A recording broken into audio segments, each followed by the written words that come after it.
Hey everybody, this is Stick and Skin. Welcome to the Chubby Digit channel. We got CaptainFluid here, and we're going to get our geek on. He's going to tell us what the heck you're doing here. What this video is for is to show you how to get a perfect game or to drastically increase your kill to death ratio in team deathmatch. This video that we're about to see is a perfect game that you just recently had. The point is perfect games, high KD spreads. This is the best video I've selected to go ahead and show you all the techniques and methodologies behind getting a perfect game. I've never really seen one that was a how-to video though, and I figured that I would explain how I do it because I've actually had a few people ask me how I get perfect games. Not that I'm exceptional by any means, okay? There are definitely people that are pros. I'm just the average everyday Joe. Gotcha. Okay, well then let's start looking at the video. Okay, so my whole methodology behind this is you starting from a 1 and you progress all the way to a 50 before you prestige, right? Right. Well, you can't change any of your classes until level 4. You can't get contracts until level 5, and you can't change your kill streaks until level 10. Gotcha. So this is my method on how to start to finish, get to where you could have perfect high kill games across the board. So what I first start out with all the time is I start out with my first class, the one that has the M16. The M16 becomes my main weapon of choice for probably all the way till, maybe past level 10 until maybe the FAMAS opens up. I think it's around level 14. And why do you choose the M16? Okay, the reason why I choose the M16 is because it is probably the most powerful damage weapon. It's very, very accurate, and it can shoot a long distance. This allows me to go ahead and right in the beginning be able to stay as much away from people as I possibly can, where if they're using a submachine gun, right, their range is going to be shorter than mine. So I try to stay as far away and not directly engage anybody. Gotcha. Okay? So you're trying not to get into a close quarter battle with anybody. Exactly. M16 has major limitations in close spaces, right? Mm-hmm. So if I walk into a room with my N16, it's all long or whatever, and I've got 2 guys in there with automatic weapons where this has a 3-round burst, I'm going to be in some major trouble. Yeah, you're going to. Yeah. So, but the whole emphasis of this video is the style of play, okay? It's not drastic, it's not exciting. A lot of people want to run around like Rambo, okay, and think, hey, I'm great, I'm going to go ahead and kill everybody. I just noticed that I wasn't putting on the points on the board like I'd like to. Right. So the M16 becomes my very first weapon, okay? As I progress, I'll opt into a submachine gun of some sort because it's automatic, and there are some high ones, My favorite is the Commando, but you don't open that until I think it's like level 40. The very next thing that I do as you're progressing, you're going to start to open up your class at level 4. As soon as I can get enough money, okay, I start trying to become as silent and invisible as possible because it lends itself into the same style of play that an M16 would, which is outside. You want to stay out of range. If someone has a submachine gun of some sort, you're going to be outside of their range. And here's the other thing: you're going to be invisible now, and you're going to try not to directly engage people, probably for quite some time. Not until you're in your 20s, or you have a decent submachine gun type weapon. Right. Okay. Now, what do you say to somebody that wants a better weapon, but they're stuck with the loadout class in the beginning? Yeah, you're leading. I know you got a tip there. I know you do. What do you tell people like me that want that kind of info? What I've done, I've noticed, if you're not using the M16 as a start-out weapon, there are guys that are 30s, 40s, 50s, right? So pick up their weapon. That is huge. Like, I didn't think about that until I actually put this into testing, and I started just making mental note of these things. But yeah, I noticed that I would pick up a weapon probably between when I was level 1 and 4 most of the time. Somebody else's weapon is usually better than mine.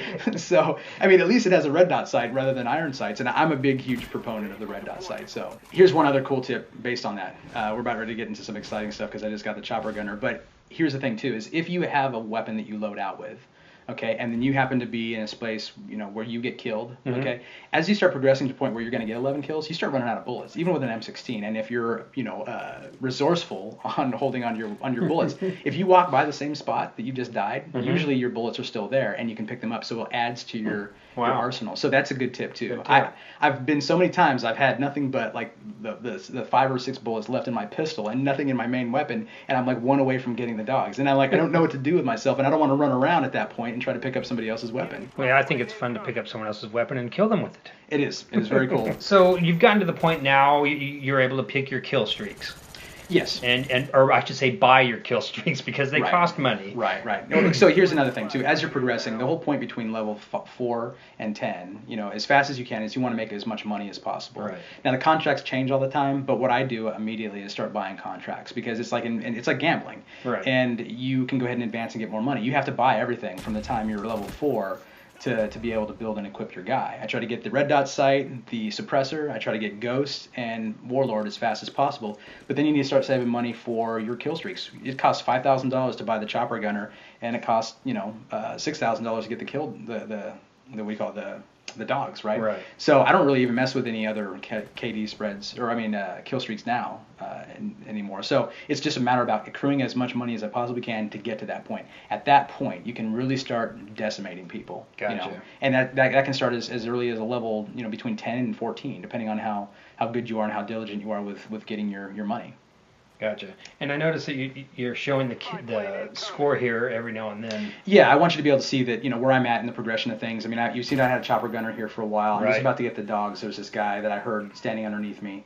And, you know, I wanted you to be able to see that so you knew where I was. Here's 11 and 0. Okay, so that you know that I've still got a perfect game. And what I've just done is I've launched the dogs, okay, on the ground. Gotcha. And now I'm going to hop immediately into the chopper gunner. With the magic of some editing software, we're going to watch this different points of views. This is pretty cool. Okay, so they're dogs killing people, right? And I'm going to be in the sky. This guy's on the ground. He thinks he got rid of the dogs. He's got his back to a wall. Which is actually a good ploy if you know the dogs. It is. Back yourself up against a wall. I do it all the time too. Okay, you know. But here's the whole point of this is I've got 11 and 0. I'm trying to go ahead and release as much fury on this team as I possibly can. They don't know what to do themselves. They're trying to regroup. There you go, right there. RCXD. If it's not the dogs and it's not the airplane, it's my own team. Releasing the RCXD. Exactly. We call him the broom because he just cleans everything up. See, so he didn't get killed by the dog, but he got killed by another teammate. So that's the whole point with this. You're going to get plus 10, plus 20 probably with this combination of things, and you can be as low as a level 12, 15 with something like that. So it really is the most efficient way. You get to launch the dogs, hop right into the chopper gunner, everything's going on at one time. The thing about the airships is that you can't hop into two of them at the same time. If you have a 7-kill attack helicopter just in your airspace, you can't hop into the chopper gunner. Right. Okay, and here's the other thing too. Oh, nice shot. Look at you again, of course, right? You can't, you can't hop into two at the same time. And a lot of times, by the time you get a gunship or a chopper gunner, you get to use one, and then pretty much the game's over. Right. So what this does is a lot of people hide in the buildings, especially on certain levels. Jungle, it's really hard to get away from the helicopters and things like that. But in a lot of other maps, there are a lot of rooms people just hiding in there, and people are getting really smart at this. They're either shooting you down really quick, or they're running into rooms, and you can't expect your teammates to just run through every single room and get everybody. I mean, that would probably put their butt on the line. Right. So the dogs do a good job of doing that for you. Okay, so you can launch all those at the same time. Just the nature of the way the kill streak is set up, you launch the dogs and immediately into the gunship, and you're off to the races, just stacking up points. So, well, that's a great tip. I mean, I think that a lot of times people don't realize that you can actually be tactical in this game. Exactly. And make it fun, Exactly. And build up those KD spreads and and really be a good asset to the team. Well, I guess it kind of depends on what you're into. And I don't know if I've quoted him before, but I love this guy. I've watched a lot of his videos on YouTube. It's Woody the Exceptional Gamer. I'm going to put his link in the URL at the bottom. You're welcome, Woody. Love you, Woody. So you can be tactical. There's a good example of what he talks about as far as profile. A lot of people will just stick their head out that window. So you can be very tactical. You can learn these things, and you play better. Game's about to be over. But here's the thing: is it depends on what you put your investment in. I mean, if you want to run around like Rambo, Woody calls those guys baby buffaloes because they don't live very long. You just picked up that guy's weapon because we see. So, it's one of those things where there are other games that are much more interesting. We'll link to one here in a second where it uses the same tactic. It's not a perfect game, but it's much higher kill spread. Right. Okay. So I hope whatever we've contributed helps. That's the thing. Start out with your rollouts. Be hidden, be invisible, get those kill streaks, and then try to hide yourself, And work your way up to those. Work your way up. You can really be dominating at the time. So subscribe if you like the video up top, and like it below. Tell everybody about us. We'll link to this video here. Go ahead and click that if you want to check it out.